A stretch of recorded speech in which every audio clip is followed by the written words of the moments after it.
Alright boys, welcome back to the Black Clover mobile video. Before we start the video, we're going to do one multi onto the Julius skill page banner. I don't yet have a dupe tower, but I'm not really eager to chase max dupe it because obviously we're going to be talking about Mereoleona coming out in 10 days time. Yeah, I really don't like summoning on skill page banners because this always happens. Okay, I'll do one more. I'll do one more. Surely, never mind. Okay, it's why I don't do it. Yep, yeah, we're stopping. Alright, so today we're going to be talking about how to prepare for Mereoleona coming out in 10 days time. We're going to go over some events coming to 2 so you can kind of prepare for that as well. But I'd say the most important thing is don't summon. Don't do what I just did because the Julius banner lasts for 14 days and Mereoleona is coming out in 10 days time. So literally you can do your Mereoleona summons and then go back into the Julius banner if you have actually some currency left over. So don't really rush into Julius. He's going to be out for the next 14 days. I want to get Mereoleona and Julius are going to be out at the exact same time, only for like what, 4 days at the start of the banner, but still it's enough to where, hey, you might do some summons and go back into it, get lucky. You might as well wait, right? If you plan the summon, then that's pretty what I recommend doing. Okay, so let's first talk about the dupes, right? Because this is a character you want to have a 5-star, which is kind of fine, right? Because most of us should be saving our actual universal dupes for festival characters. That's what I've been doing, and I currently have 4 saved up. Didn't use too much of Black Asta, got kind of lucky, so some of you lot may have like 1 or 2 right now, but hopefully your summons get lucky. But this is a character, if you plan to use, you definitely want to get towards 5 stars. So the biggest preparation right now is just saving those actual universal dupes, because as you can see, when you get to 2-star, she's going to taunt the highest attack character. Bear in mind, she is a green defender, which means she's going to be obviously type advantage and make it so Julius does no damage towards her, and that's kind of why she's really good right now. Also as well, the biggest thing is that when you do get towards 5-star plus, she's going to taunt that character as well, but she's also, upon taking damage, whether that be from any AoE skill or any character in the team, you're going to apply burn damage towards the all enemy team, which is just, yeah, going to help towards her just passively nuking down the team. And also, of course, Julius having all attack skills, he's going to be forced like every single time. Obviously, it is only 1 turn, but you can then taunt with obviously the tier 2, but you have to have continuous damage. But that should be alright, because after 1 turn, they attack you, you do burn damage towards everyone, and then this skill 1 is a guaranteed taunt. So yeah, the kit is all revolved around just the burn. It's just by far the best thing to do. And as you can see, burn does do damage equal to your actual magic attack, so it's kind of important towards gear later on. So yeah, man, we will try and use that like 0-star. But I doubt it should be good, right? The main gimmick and where you want to use the character, same for Julius, same for Black Asta, and generally just towards festival characters, you want to get them deep out, which is kind of fine once again, because we know these characters coming and we know to prepare for them. So yeah, definitely save your attributes for this one. Okay, so the skill page, once again, as important as Black Asta, but I'd say a bit more important because you really want to get this duped out, right? Because it's a bit RNG heavy if she's going to be an actual big DPS character, because as you can see, if Mana Skin doesn't sell, which she does do when she has 8 SP or when she uses a tier 2 skill, once again, you want to have that, obviously, you want to have that skill page. But there's a chance to 100% chance to attack after granting a 50 to 70% damage dealt buff. Once again, it's just consistent damage when it is max dupes.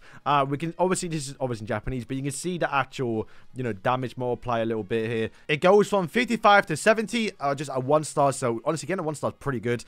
Then 3-star is 85, and it stays at 85 even up towards obviously 4-star, and then boom, 100%. So if anything, if you really want to, I'd say by far the best thing to do is just get it towards 3-star. 50% chance you actually don't get the damage buff, but you have given out 2 universal dupe skill pages, and we are going to be getting 1 later on through the raid boss, so you will be given basically 3 universal dupe pages, assuming you haven't used them just yet. So that is enough for me personally to get it towards where I kind of like it to be, right? Once again, if it's Mereoleona's character you want to use long term, then definitely worth the investment. Okay, so we don't have her out on global, so we are using Veto here as a substitute, but first and foremost, you want to have the actual attack set, because once again, she is a bit of a DPS character. Her burns do skill off her actual magic attack here, so of course you want to go full on magic attack here. The speed set is kind of a given. Once again, you want to just go towards speed, and that 3rd slot can kind of be a whatever you like, right? Right now, for what I'm planning to do right now is probably a bit of crit damage, because I like seeing high numbers, but you can definitely go towards crit challenge, you can go towards penetration, maybe even critical resistance. You kind of just pick and choose what you want, right? Once again, I'm going for crit damage because I want to see the high numbers. I want to see her do some damage here, but or you can go for the standard one, which is the attack, the speed, the defense. That is completely fine as well. So basically this set right here, this will by far be the easiest most people can get hands on. it's a pretty good to get it onto her. Or you can go a bit more defensive and actually use a HP set on her instead. Where you build something like this, where you have a bunch of defense, a bunch of HP, and you just let the burns do all the work essentially. This might be my go-to on defense after working a little bit and test out what's my best. But I think for once again, I'm a content creator. I'm just going to go towards the big numbers. Accessories are hard to talk about because you should be always using the LR ones, but you only get what you get, right? Like, if you got really bad rolls, you got really bad rolls. You're kind of stuck with it. So, yeah, just put your best accessories on. All right, so we got some events coming as well. As you can see, we are going to get a dice event, which is going to give us some free awards. The bingo event, which means we are going to get around 3 multis worth, so that's going to help towards the Mereoleona summons. That is 2 days before as well, so you can obviously work towards it. We are going to be getting this raid boss, the big snake, so this one always brings a universal dupe skill page, so that's going to be one help towards the Mereoleona. Literally, if I only put 1 copy of the skill page, hopefully, then all I need is that 1 universal dupe, and she's at a good spot that I like. The new event arena is dropping as well, and this time you're blocked off from using power and technique characters, so red and blue, which means it's going to be full mono green here, which is Charlotte is going to be a good partner with obviously Mereoleona. So yeah, if you want to participate in that, you got to get Mereoleona for that one. Also, we did get some leaks as well, but on the 18th we will be getting a stamina decrease by 50%, so just farming gear, just maxing out your account.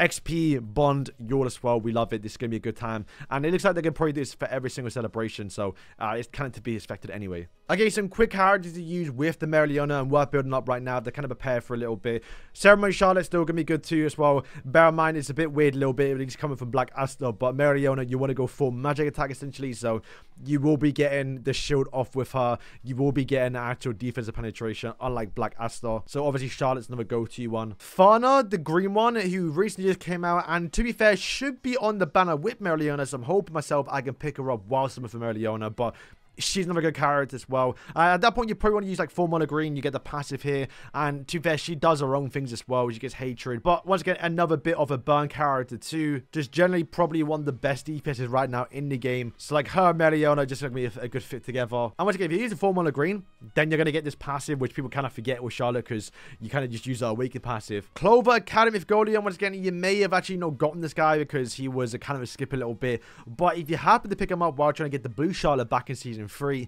then he's actually going to be really good because he does do increased damage towards the characters depending on how many burn effects you have on the character, and it is a lot, right? Now obviously he does do more damage when you get him towards LR plus 5. Not that you should definitely dupe them out just for Mereoleona, but these 2 partners, quite fit in Mereoleona for Golion, they actually are pretty good together, right? His only problem was he couldn't get burns reliably on the enemies, but now he can with Mereoleona at 5-star dupes. So 5-star dupe for Golion, 5-star dupe Mereoleona. It's going to be one of really good combos as well. Once again, you're going to notice that the burn characters are going to get a bit more use now that Mereoleona is out. And it's something to look forward to in next season, in season 7. She is most likely going to be dropping with Zora. This is the green Vanessa who just dropped out, and she is basically like, once again, a mono green buffer. And as you can see, boys, kind of like the Witch Queen for Black Aster, but she is the buffer for obviously Mereoleona, because as you can see, at LR plus 2, at LR plus 5, you're going to be increasing stamina for the defender. And you're using 4 mono green here. She is like the buff of Mereoleona. So she is dropping in season 7, so next season. So I'd say once you get Mereoleona, probably start trying to save up towards this Vanessa. But bear in mind, it is a filler character, so once the banner does leave, she'll be in the future of Persona pools. You'll probably get a few times as well, so don't go too crazy on her. But yeah, she's another character to look forward to. I'd say with Mereoleona, the biggest thing you want to start working towards is just green characters. Mono green, obviously that is that a little off meta thing with obviously for Golion if you have him. But generally speaking, you're using 4 green characters, so you kind of want to go towards this tab and just look at what's good. So for just Mimosa is gonna be good if you have Real is gonna be another good character. Vanessa saw some play as well, so just generally any green character you want to put into the team and use them. Alright, so it's gonna wrap up the video, boys. I'm excited to use a Mereoleona. I didn't get to use it on JP, so I'm excited for it to finally come towards global and just slap every Julius that I see because he's starting to know me a little bit recently in PvP. But yeah, boys, if you enjoyed the video, thank you for watching, and yeah, peace.